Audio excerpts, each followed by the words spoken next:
Hello, everyone. My name is Magdalena, and I'm a grateful member of Al-Anon. I want to thank Teresa for asking me to speak 2 years ago. I was at the Al-Anon convention, international convention, so I had to decline last year, but it's so great that she invited me to be here this year, and I'm just grateful to be here. And I want to thank Angelica. Great job, Angelica. Great job. She picked us up from the airport yesterday, and then she told me that she was looking for somebody to replace her, and I said, why? Al-Anon says that if we don't face our fears, we'll never overcome them, so you'll be great, and it'll be easier next time. And so I'm glad she did.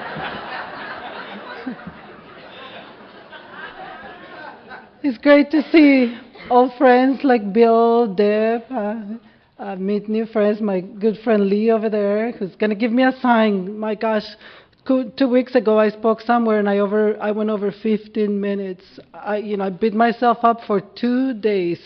It was so bad. They were, the people that asked me to share, I think they were a little upset, but I was even more upset with me because that's how we are. We beat ourselves more than anybody. So he's going to give me a sign this time. Okay, what it was like, what happened, and how it is today. I am from Mexico, from Ensenada, Baja California. It's a drinking town. Everybody drinks. Everybody gets high. It's pretty normal. I didn't know that was a problem. When the first alcoholic that I met is my father. He's still drinking until this day. I think he's about 77 years old, and I went to see him about a month ago, and he was drunk. So if nothing changes, nothing changes. He continues to be in that lifestyle, and that's okay. That's where he needs to be. My parents met when they were about 15, 16 years old. I am the oldest daughter of six. We're 6 girls. I am the oldest. My father always wanted to have a boy, and I was born. So he named me after his father. His name was Magdalena, so they just changed the O to an A, and so I remember nobody ever talked about my grandfather, and I asked my mom, how come nobody ever talks about my grandfather? And she said, well, because he was crazy. And I asked her, well, what was wrong with him? And she said, well, he drank too much. And so the story goes that they didn't know what to do with my grandfather back in those days in Mexico. I guess he must have been violent, I don't know, but they built a box in the backyard, and they threw my grandfather in there. Yeah. And they had a little door like this, and they fed him through the little door, until he died. That was the cure for alcoholism in Mexico back in those days. It's against the law, ladies. Don't get that any idea. And so my father was his only friend, and so my father started drinking with his father when he was about 8 years old. So when they met, my father was already an alcoholic or a problem drinking. My father is about 5'4", 5'5", big belly, big head, really ugly. And then my mom is 5'11", like I am, light complexion. She's beautiful. And I thought, what is she doing with this ugly guy? He's so ugly. But she just kept having kids, And I asked my mom, why don't you just take something, Mom? She said, well, I don't want to go to hell. And back in the days, the Pope, she went to the Catholic Church, and the Pope had said that it wasn't a good idea for women to take birth control because they were going to go to hell. So my mom didn't want to go to hell, but what she didn't know is that she was already in hell living with this ugly guy, who drank every single day. And on top of that, he was always dating other women, and I just couldn't understand because he's so ugly. But later on I learned that alcoholics are good talkers, and So my father's a good talker, so he always had a woman on the side, and so my mom kept having kids, and every time a child was born, my father would say, "Oh, another prostitute, another prostitute." So I grew up thinking that I was a prostitute, and then in every morning, have always been tall and thin, always since I remember, and every morning my father will tell me in the morning, "Larguchona," which is something ugly and long. He will say, "Larguchona, get up and go sweep the floor." Or go get me a bottle of tequila. And I remember being a little girl, 6, 7 years old, and going to the liquor store and getting him a big bottle of tequila. And on the way back, I'd be thinking, I can't remember the last time I had milk. And my father is always drinking, and then sometimes he puts soda on his alcohol. And so I remember I would get home and tell my father, I can't remember the last time I had milk, and you're always drinking. All we eat is beans and tortillas every single day. So my father used to get very upset and put this little leather belt. He would just hit me with the belt, just hit me.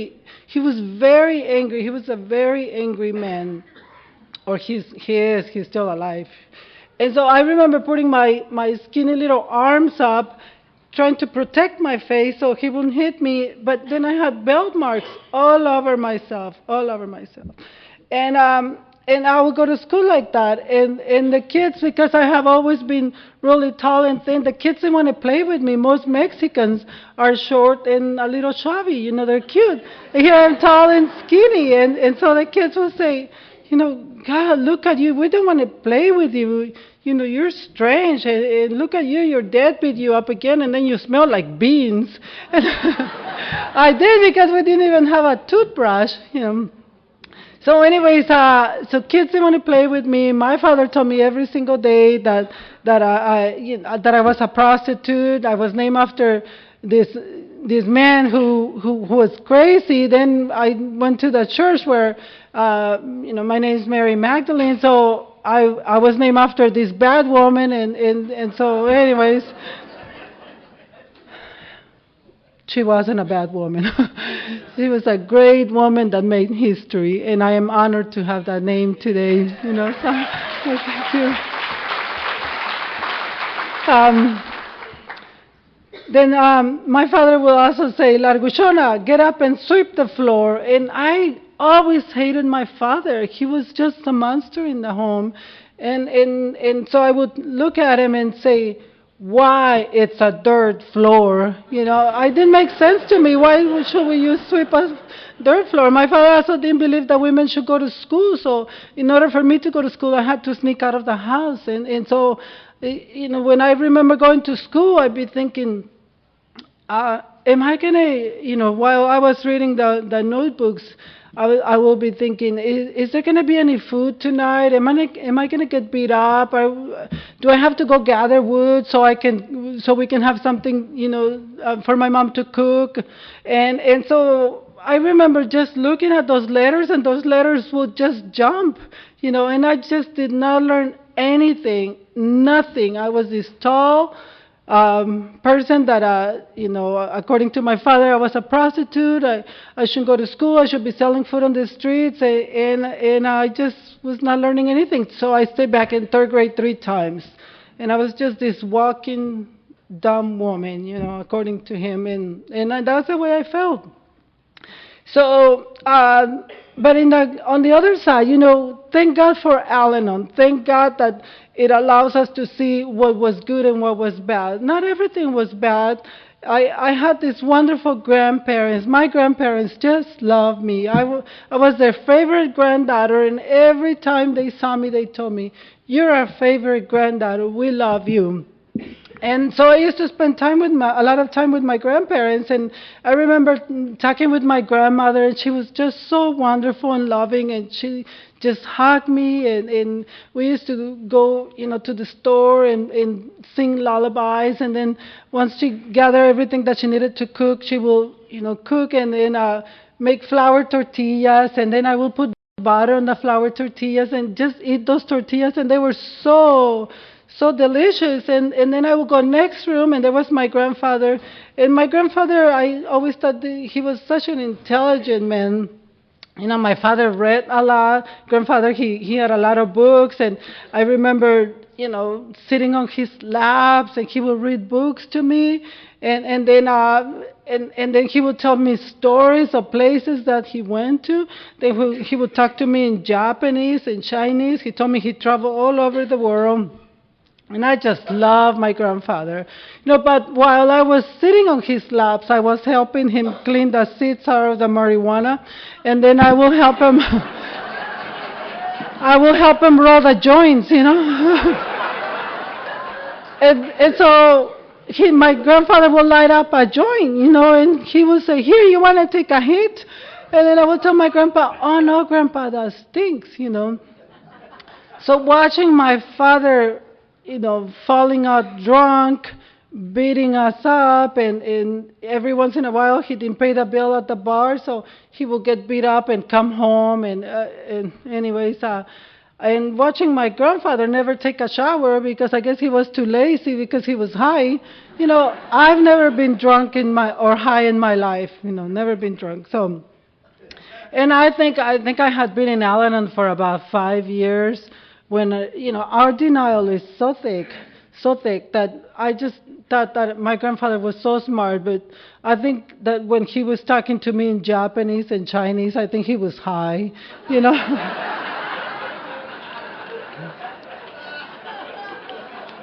I later learned that marijuana makes people lazy, so I don't think he ever went anywhere. But that's okay.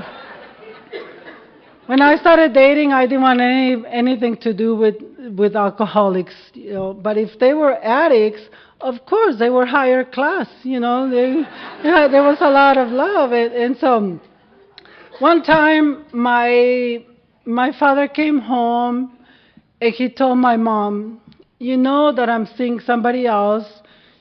She's much younger than you. You need to leave and take your 5 kids with you. I don't love you no more." And my mom started looking for work, but who was going to hire her?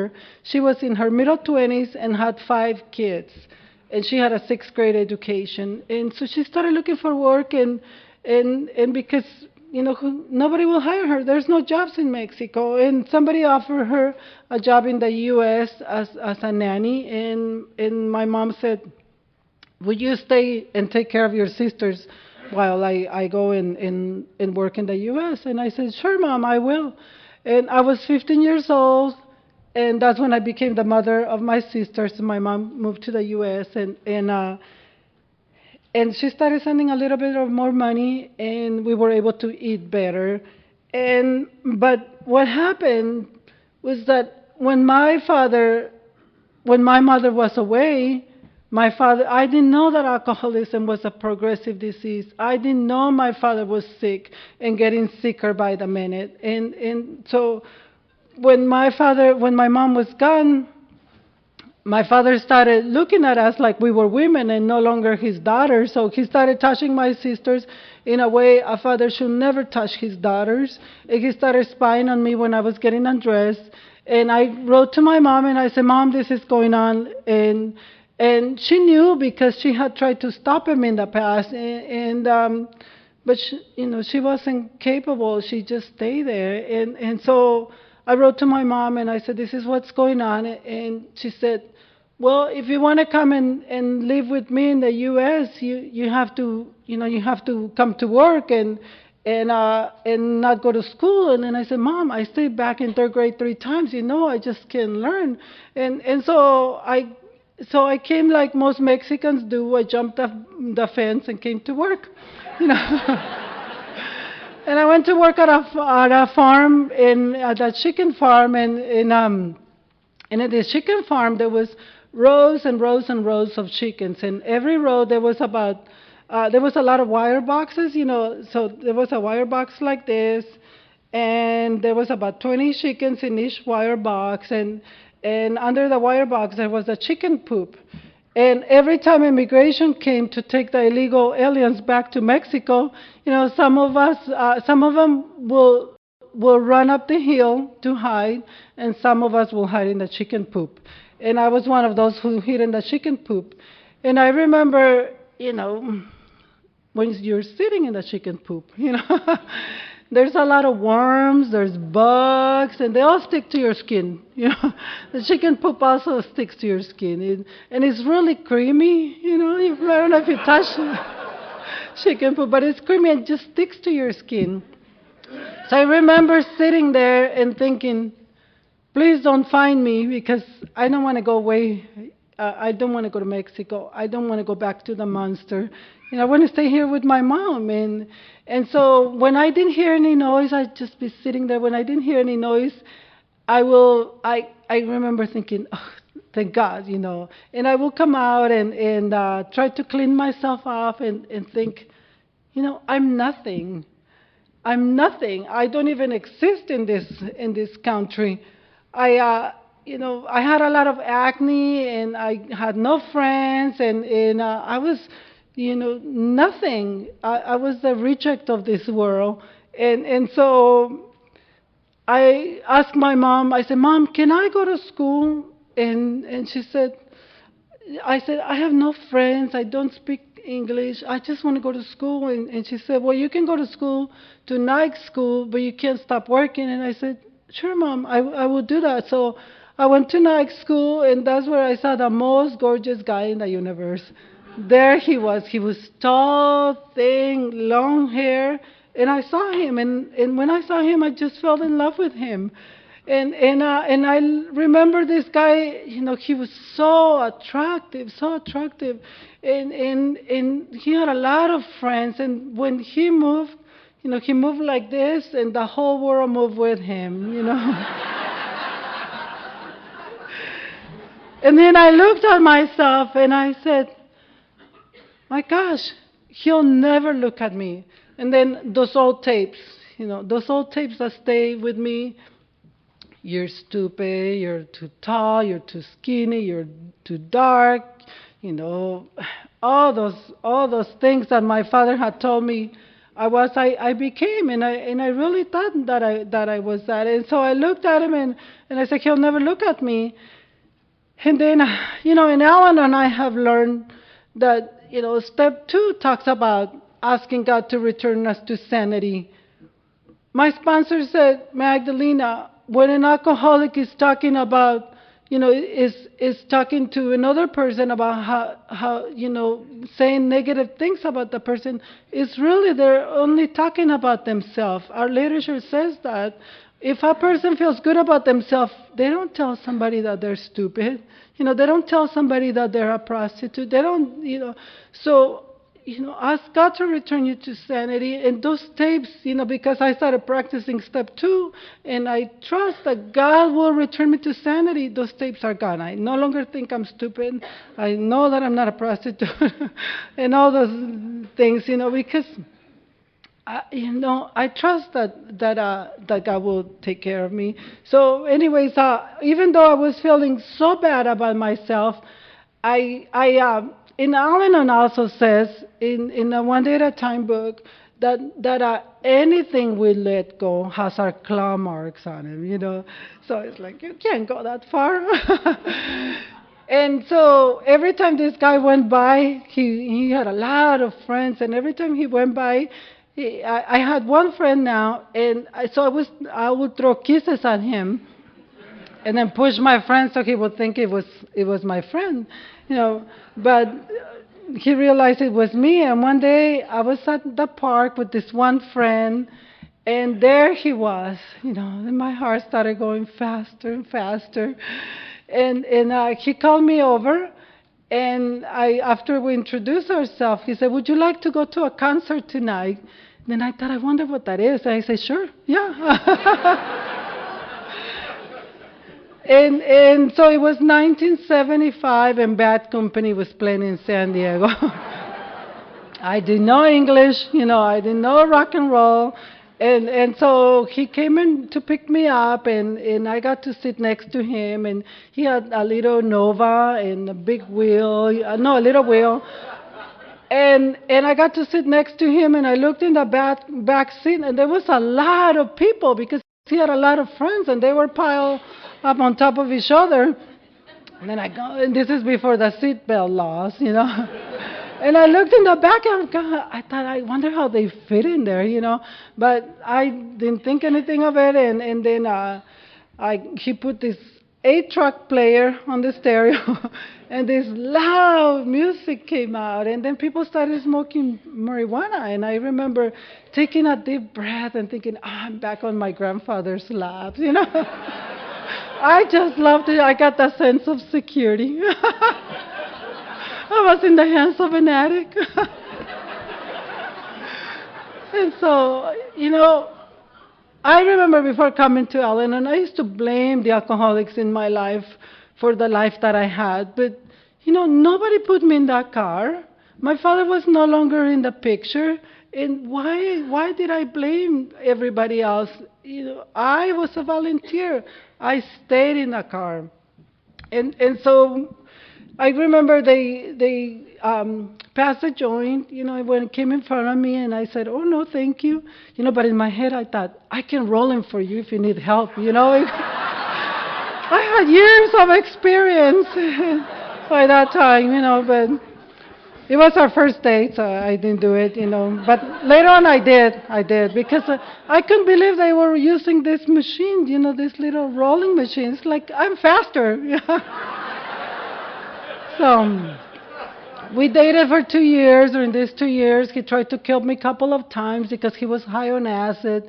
And I thought, I remember thinking, this poor guy, his mom left him in the streets of Mexico when he was 8 years old. So he grew up on the streets, and he just needs a little love, But when we get married, I'm just going to love him enough that he's going to stop drinking. He is going to stop. And so I was pregnant, and of course that never happened. I also thought, we're going to live in a nice place in Rancho Bernardo. It's a, higher class neighborhood. I don't know how these thoughts came to my head, but I thought, we're going to live in a nice neighborhood. We're going to play tennis in the weekend, and then we're going to have 2 nice lowriders parked outside, We never had a lowrider. We have never played tennis. And so, anyways, we had a beautiful daughter, and I remember looking at my beautiful daughter, and I was just so in love with my husband, and I was so happy that finally we had this baby, and she looked just like him. We named her Mirabella, which means look at the beauty. And I remember looking at my daughter and thinking, you're part of him and I.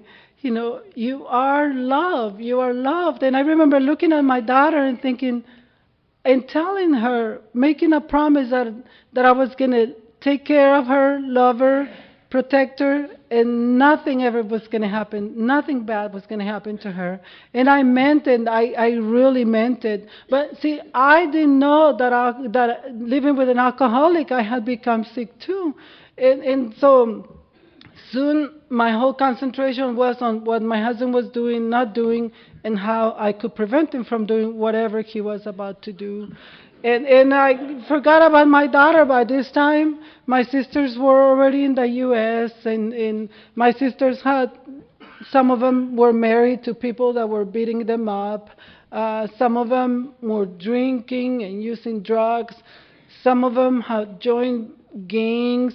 My mom had a boyfriend now, and she had another daughter, and it was just crazy. Life was out of control. And the one that I loved the most, who was my husband at that time, he was always in jail. He was always getting drunk driving, and he was always with his friends, and I remember looking at him and looking at me and living in that environment and thinking, how dare you think this guy loved you? How dare you? After all, you're, those tapes again, and thinking, there's nothing to live for. And I thought, but I'm not gonna, because Al-Anons, we don't give up easily. I started I started cooking for him, not cooking for him, sometimes, waiting for him. And I remember waiting for him while he was out with his friend. We lived in this second story building, and I remember waiting and waiting and waiting for him with a sexy gown. And then I would get so angry by 3, 4 in the morning that instead of waiting with a sexy attitude, I would go to the kitchen door, grab a knife, and wait for him.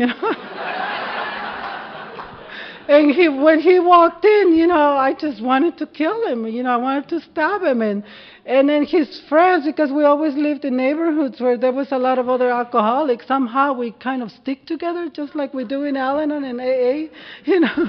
So the friends used to live downstairs and around the neighborhood, and while I was trying to kill my husband, the friends will come up and try to rescue him and say, Magdalena, leave him alone. And I remember with this knife screaming at them, if you don't leave, I'm going to kill you too.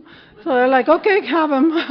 They would just leave. And so my husband's alcoholism progressed, and where he was now using heroin, and he started shoplifting. I started shoplifting with him because, after all, he needed a supportive wife. And so I just wanted to be with him. I didn't care anything else, and nothing was working. Nothing was working, and so I decided, well, I'm going to have another kid, and this time it's going to be a boy, and I'm going to name him after him, and this time he's going to stop drinking. And I couldn't believe I had the boy, and he continued to drink. And I thought, you'd think that if you name your child after your loving husband, alcoholic husband, he would stop drinking, right? It makes sense to me. But no, of course that didn't happen, and he continued to drink, and now things were getting worse, and my husband and my grandfather were getting high together. My mom and her new boyfriend were selling heroin to my husband, and there was just no way out. How do you get out of that? How do you get out of that? I knew there was help for alcoholics, but I knew there was no help for me because there was no help. I remember as a child going to church and thinking, telling the father, the priest, this is what happened at home, and my father beat me up, so I beat up my sisters, and then the priest will tell me, get on your knees and pray. That didn't help. I was angrier. Then I thought, maybe if I go to a counselor, that will help. And then I thought, but people like me don't go to counselors, because in my mind, people that went to counselors were those people that had boogers coming out of their nose and saliva.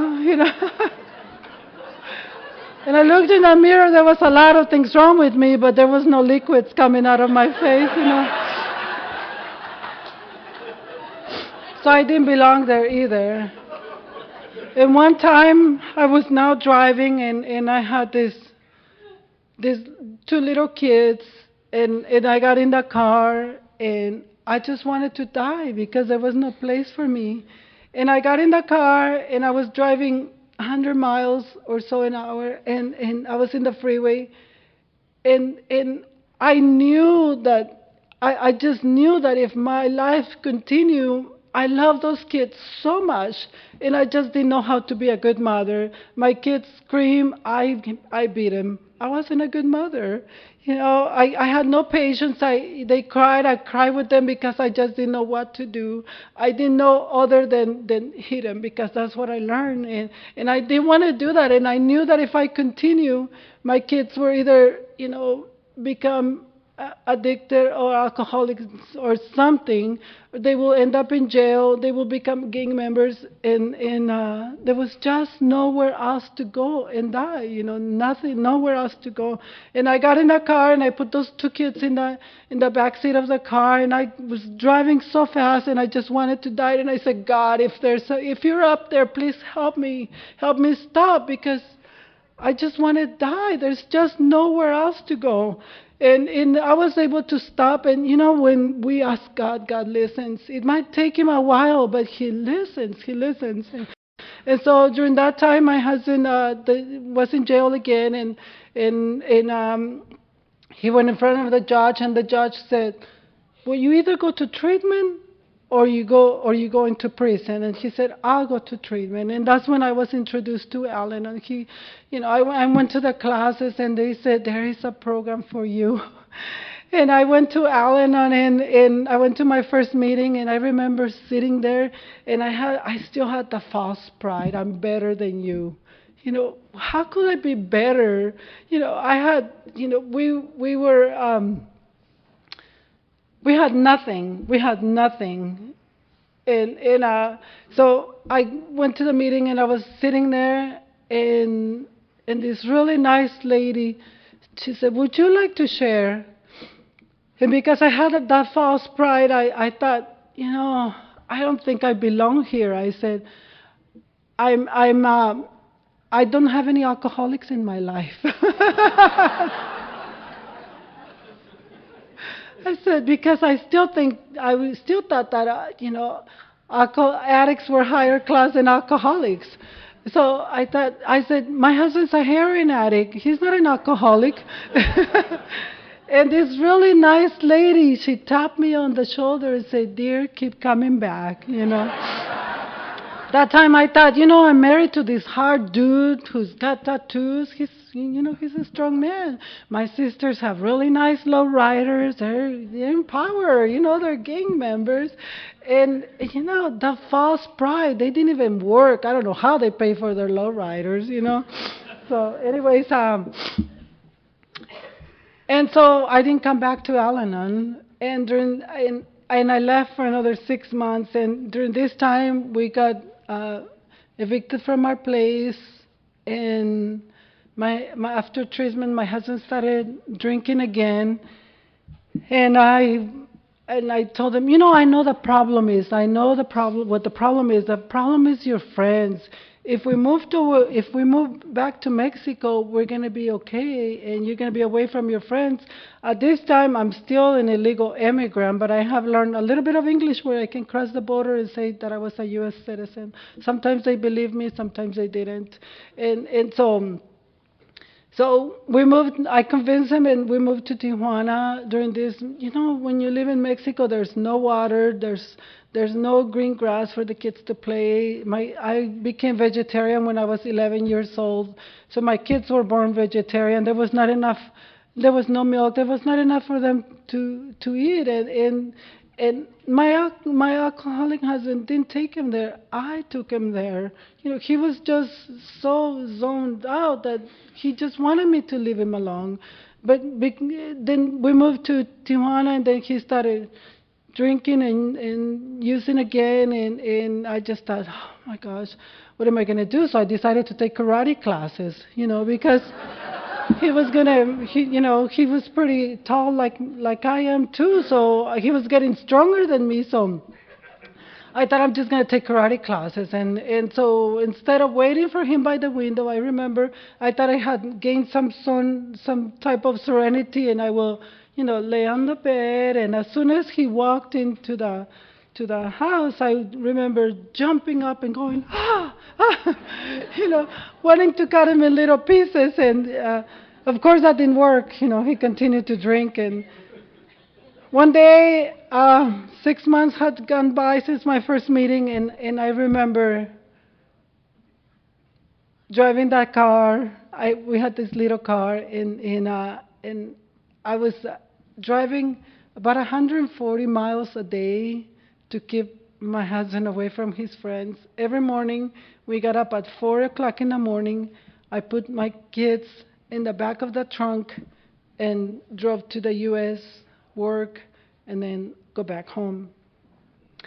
And one day I was doing the drive back home, and I remember looking at the right side, and there was my husband, and I thought, what can I come up with now? I had run out of ideas. I didn't know what else to do. I just didn't know what to do. And I remember going to my first Al-Anon meeting, and I also remember looking at my kids in the back seat of the car, and there was two kids there, just sitting there, like no movement. They had no smile on their faces. You know, they looked like zombies. They were super thin. My daughter's face was right in front of her face, and she was this skinny, skinny kid.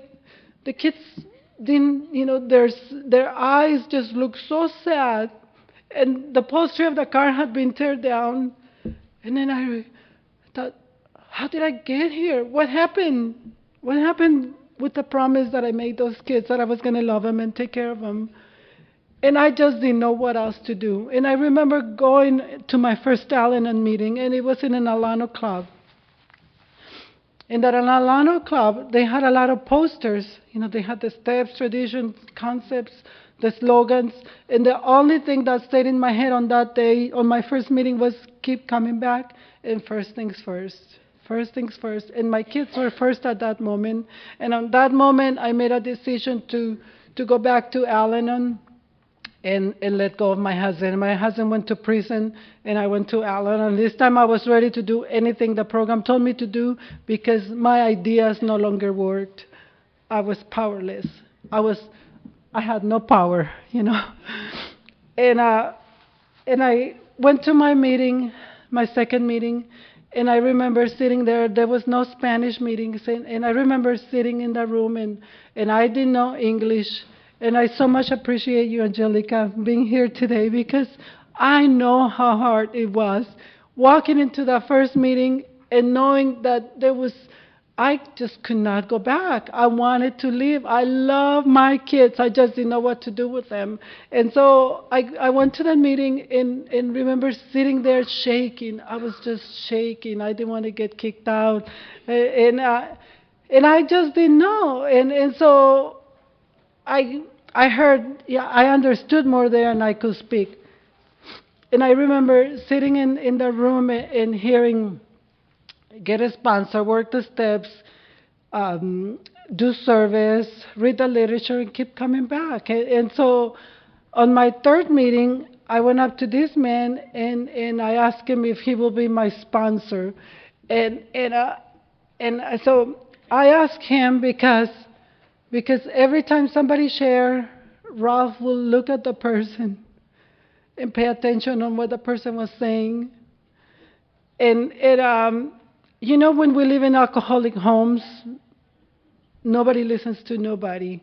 I remember talking with my husband or my sisters, and they just didn't understand. So I will talk a little louder and louder and louder, and pretty soon everybody was screaming. But when somebody shared, Ralph, look at the person and listen. And so after the meeting, on my third meeting, I went up to Ralph and said, will you be my sponsor? And, you know, when I came to Al-Anon, I had holes on my jeans. I had this great big jacket because I was so scared. I was shaking. I had my hair was long in my face, and my husband used to cut my hair while he was drunk because we didn't have money for the hairdresser. That's how I came to Al-Anon. And I went up to this man, and I didn't know Ralph was from England. And Ralph has a strong English accent. And here I am from Mexico. I can't speak English. And I went up, but you know, Ralph has unconditional love that we so much talk about. Ralph's still my sponsor today. I talked to him this morning. Ralph and I have had a relationship of over 30 years because Ralph was willing to help somebody that needed help. When anyone, anywhere reaches out for help, let the hand of Al-Anon and Alatin always be there. And Ralph was ready to help me. And so when I asked him, Ralph looked at me and he said, Magdalena, we'll give it a try. And so Ralph and I started getting together at the park, and I remember bringing my kids to the park because I learned in Al-Anon that I could no longer leave my kids with the alcoholic, because my kids were coming home with cigarette burns on their skin. My sisters were taking care of the kids, and I remember that denial, thinking, you know, my sisters are not doing that. They love my kids, and my sisters did love my kids, but their disease was bigger than they were. And though my sisters were no longer in the picture, it was the disease. So I started bringing my kids to my meetings with Ralph at the park, and I started going to step 1, step 2, step 3. Finally got to step 4, and I started telling Ralph, about those tapes in my head, and how ugly I was, and oh my God, all the sickness stuff. And Ralph, I remember because we met at the park. Ralph said, "Well, Magdalena, do you see that bird up there?" And I said, "Yes." He said, "What do you think of the bird?" It was a crow, and I said, "Well, it's beautiful." And Rob said, "Do you think that bird gets up in the morning and looks in the mirror and says, 'You're too dark, you're too ugly, your feathers are out of place'?" I said, "No, the bird gets up in the morning and goes and does God's will." That's what we do in life, Magdalena. We don't worry about anything. He also said, "Magdalena, if we all look the same, this will be a pretty boring life, don't you think? We are all children of God," he said. "We do not judge the children of God, and that includes you. So you need to stop calling yourself names." And my good friend Bill always reminds me not to call myself stupid. And thank God, for loving people that are not afraid to tell us what we're doing wrong. And so I always enjoy exercising, and I remember going for a run, and before Alan and I remember thinking, "Oh my God, you're so slow. Look at the guy pass you again." But now, because my sponsor told me I couldn't call myself names, I remember somebody passing me, and my feelings were getting hurt, and I instead of calling myself bad names, I started singing to myself, "Pretty woman running down the street." So I started standing taller, looking at people on the eye. Ralph told me, in the eyes of God, Magdalena, we're all the same. We're all equal. Nobody's more than another person. We're all equals. God loves us all the same. And so I trusted Ralph, and I trust the program. And so he said I could do anything. Everything was possible. And so because I knew the Spanish community needed a lot of help, and so I knew my family needed help, and this was the answer to all of our problems. So I started meetings in Spanish, hoping my family will come, but they never came. They still haven't. I also, there was no Alatin meeting, so I started Alatin meetings in English and Spanish. I became so involved in service. I love service. I love excitement. Before Alan and I remember every once in a while I will get deported. I'm illegal, get deported, that's normal. So I remember standing on the fence, and I would look on both sides. And if I didn't see any Border Patrol officers, I would run and run and run to the other side. And if I didn't get arrested, I would get disappointed and go back and do it over again, I love excitement. Thank God for service. Service keeps me very excited. I just love service. So I didn't know what to do with those kids.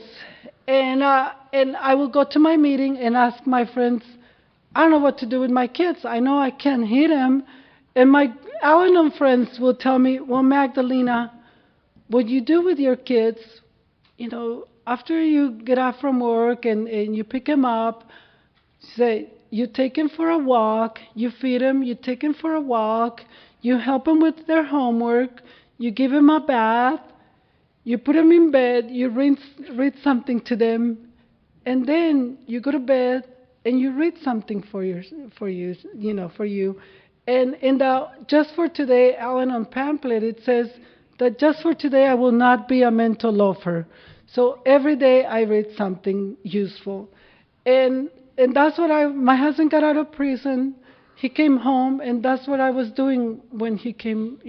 He had been home, but he came home and said, if you don't do A, B, and C, I'm going to go out and get drunk. And then I said to him, well, make sure you lock the door on your way out. I had learned.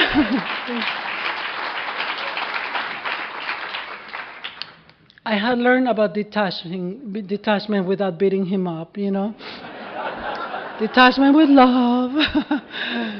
He decided that instead of going to get drunk, he decided to go to an AA meeting, and today he's been sober for 30 years.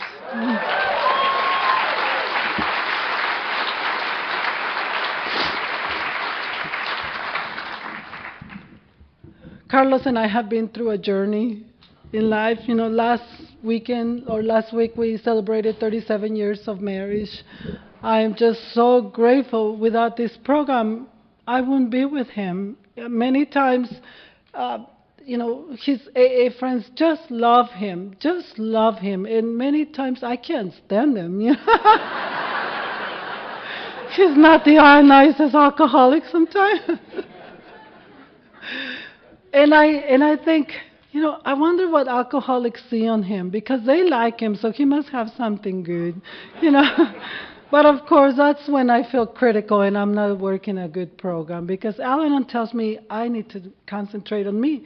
Anything that is over my nose is none of my business, Carlos is doing the best he can, and God loves him, I know he does. So anyways,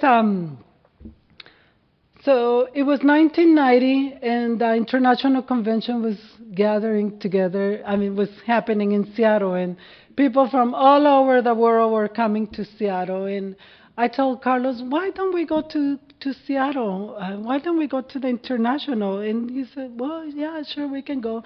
Our kids were now involved in Alateen, and they were busy learning about their lives. I remember asking my kids for their help. I said, can you tell me when I'm screaming? Because I can, I'm used to screaming all the time. So can you tell me if I'm talking out loud? And so the kids had learned so well in Alateen that every time I would be screaming, they would say, Mom, you're screaming.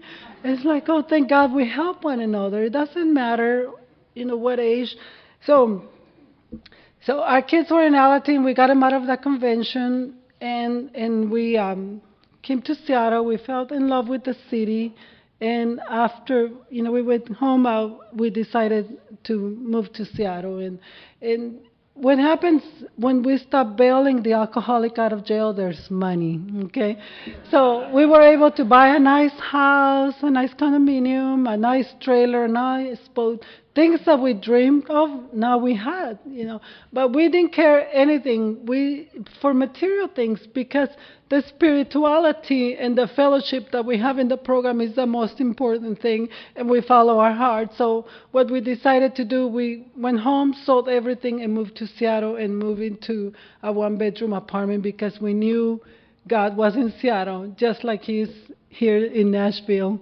And so we moved to Seattle, and Carlos used to make elevators. Now he was cleaning elevators at the airport. I left my factory job, and I went to work at a Denny's restaurant.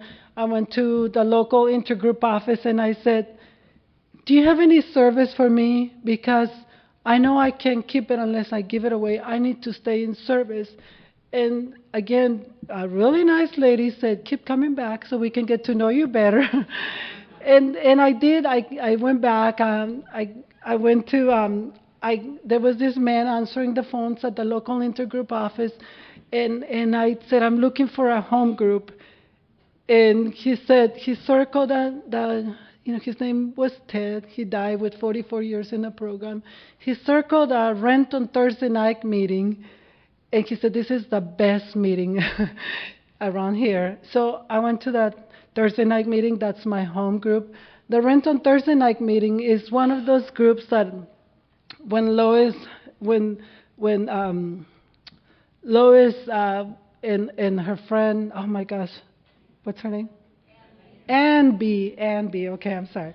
Okay, so when Ann B. and Lois sent 100, Al-Anon groups or Al-Anon family groups was registering with Alcoholics Anonymous, and Alcoholics Anonymous said, "We don't want you. You're not an alcoholic. You need to register your own groups." And so Bill came to Lois and said, "Can you start Al-Anon? Can you start a group for families?" And Lois was, I think she was 60-something. And Lois said, "I've been homeless for a long time. I'm enjoying my garden.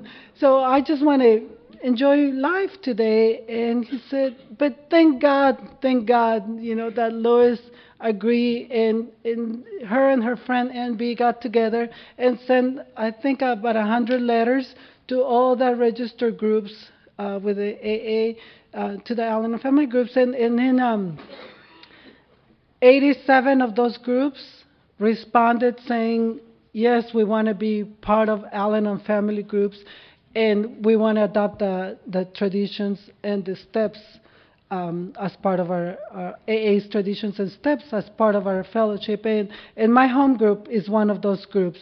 So on June, we celebrated 63 years in the program. So anyways,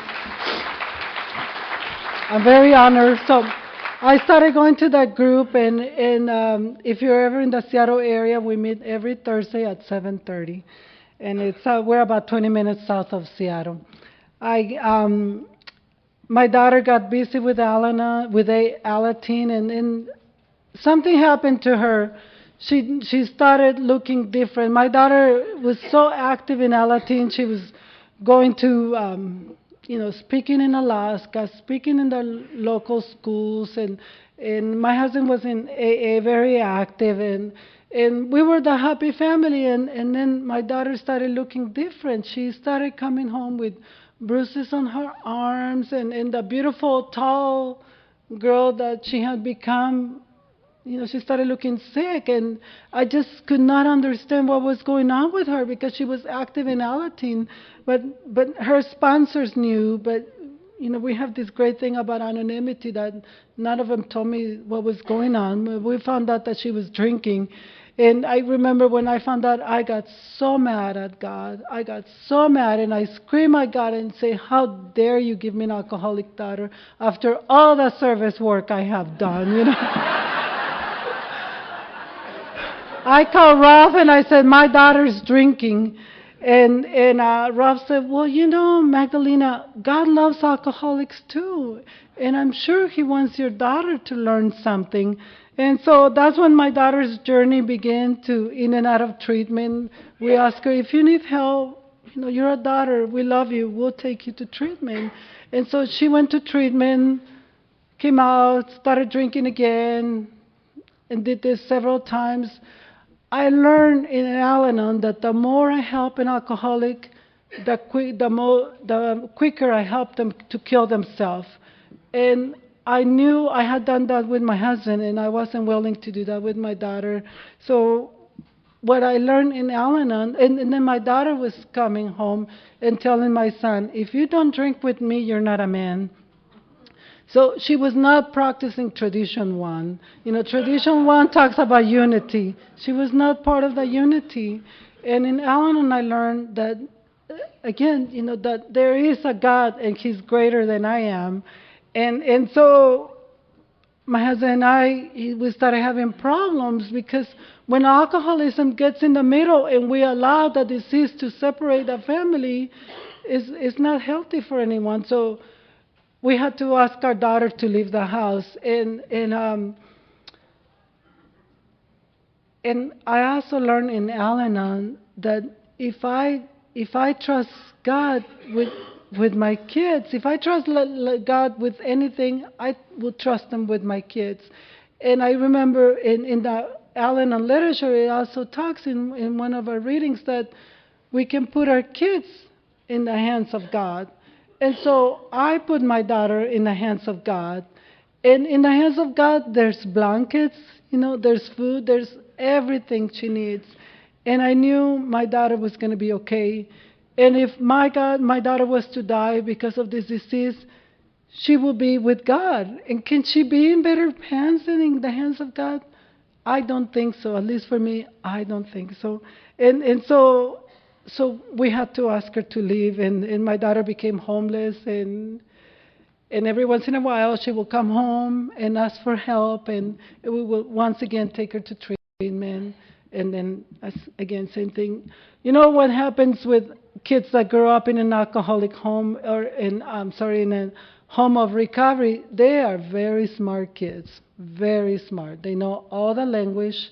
They know all of the steps. They know what to use against themselves, unfortunately. And so she was going to the counselor saying, I'm just not drinking today. I'm not drinking one day at a time. You know, God is in charge, and all the beautiful language of love that we have. And so, but she was killing herself. And one day she came home and said, Mom, I need to go to treatment. And I said, no, don't go to treatment. I said, you go to AA, you get a sponsor, work the steps, and you're going to be okay. Because I know AA works. I know it does. And my daughter looked at me, and she had been drinking, and she got really close to me. And she said, Mom, don't you understand I can't stop drinking? And when my daughter talked to me, you know, her breath smells just like my father's breath. The one that I hated so much on my father, my daughter had it. And I said to her, no, I don't understand how powerful, how the power of the disease of alcoholism in another person. I said, but I knew that AA could. And I said, you know, if you want to go to treatment, I'll take you to treatment. So it was on a November weekend, Thanksgiving weekend, and my husband and I wrapped our daughter in a blanket because she was our baby. She was our baby, and we put her in the back seat of the car because she was so fragile. And we put her in the back seat of the car, and we took her to Spokane, Washington, which is usually 5 hours. It took us 6 or 7. And we took her once again in the hands of God in a treatment program. In that treatment program, they took her to a Native American meeting. The Native American meeting needed a coffee person. She knew all about service. You know, she's been in Alateen. And so she became that coffee person. And today, because the grace of God in Alcoholics Anonymous, she has been sober for 20 years. I'm just so grateful.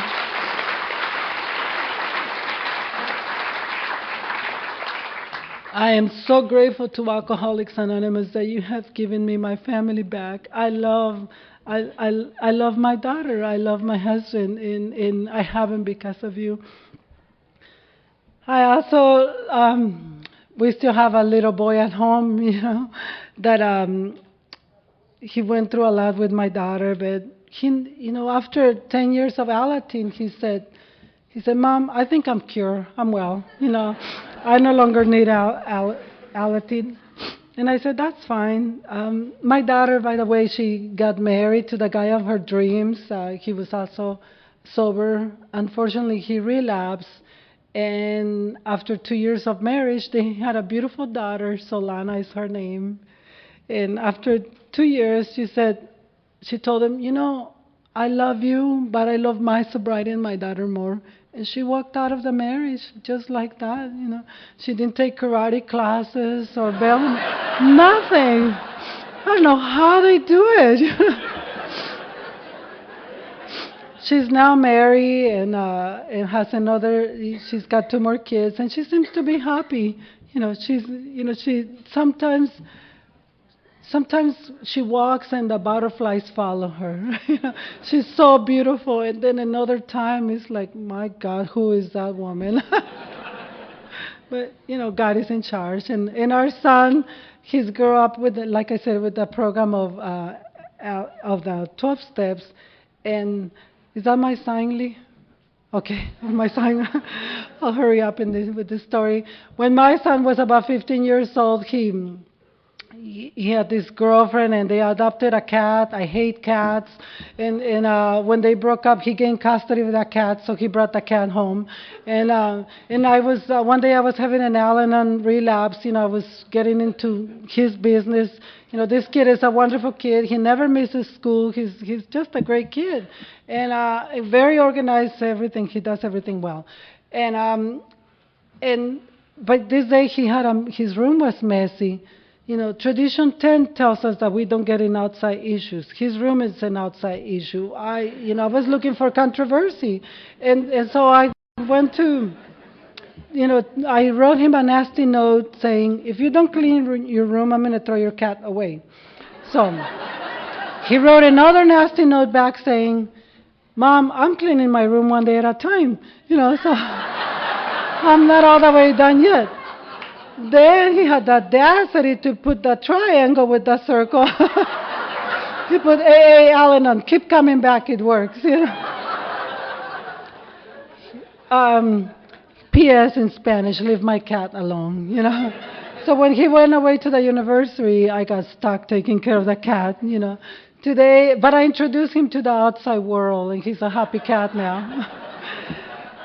He graduated from the university. He's got a great job. He travels all over the world because he enjoys life. On Wednesday, every Wednesday we have dinner together. Family has a dinner together. It's very important for him and for my daughter. And so every Wednesday, he comes home and on Wednesday he dropped us off at the airport, and he's got a Jeep with the top down, and I was sitting in the back seat of the Jeep with all the suitcases, and he was taking us to the airport, and he said, and I was just feeling so grateful, so happy, and he said, Mom, he said, I need to go buy a shirt because I'm going to a birthday party, and then I said, whose birthday party? He said, it's America's birthday. So I said, okay, wonderful. Because of Ralph, I became a U.S. citizen. Ralph told me, Magdalena, this is an honest program. You need to become legal. And Ralph understood that because he was from England. And so I became, a U.S. citizen. I have taught my kids to love this country because it's what has given us what we have today. Ralph told me to go to school. I decided, one day I look at my resume. I had been a waitress, housekeeper, all that stuff, dishwasher. And Ralph told me, you need to go to school. And I decided to go to school. And in 1999, I graduated with a 4-year college degree. Thank you.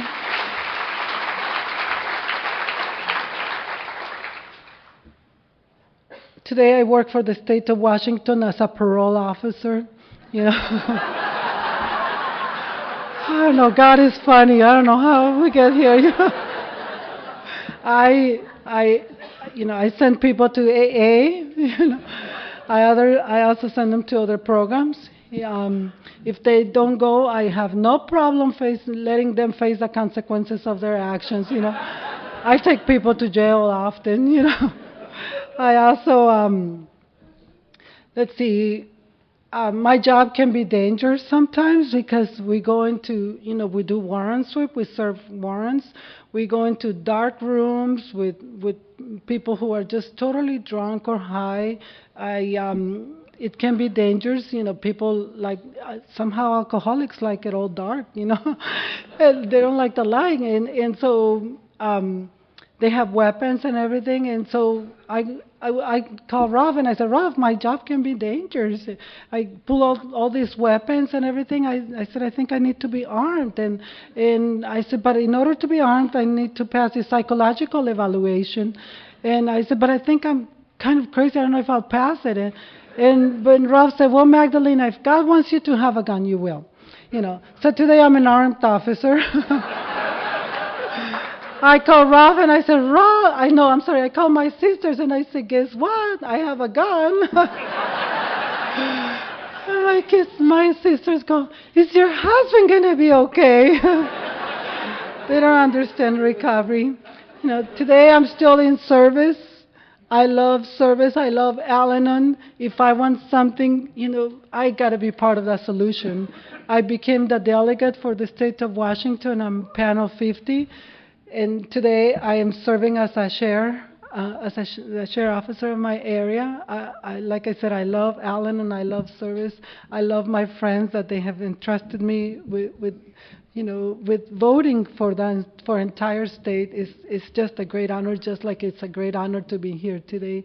I'm going to end with this little story. When I was a little girl, I remember going to the beach and going under the wave and hoping that I will come out on the other side and there will be another world, where there was love, there was laughter, there was joy, and people understood one another, people helped one another. But I will come out on the other side, and there was nothing. I had a lot of belt marks on my skin and open wounds, and the salt water hurts, and I will come out and nothing. Today, because of the program and all of you, I feel that I have come out on the other side and I have found all of you. Thank you so much for my life. God bless you.